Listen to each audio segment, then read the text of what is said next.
Hey world! Welcome friends and legends!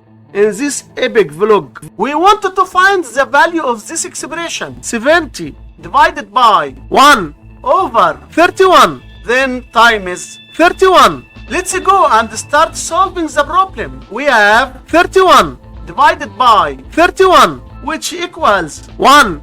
So here we have just 1 and 70 divided by 1 equals 70. But this answer is not correct because according to the order of operation, we have to do this division first, not this multiplication. So let's start the correct solution. 70 divided by 1 over 31. To do this division, write down the 70 and change the division to multiplication and flip this fraction to 31 over 1, which gives 31. And here again we have times 31. 70 times 31 gives us 2,170. So 2,170 times 31, which equals 67,270. And so our final answer to this problem is just 67,270.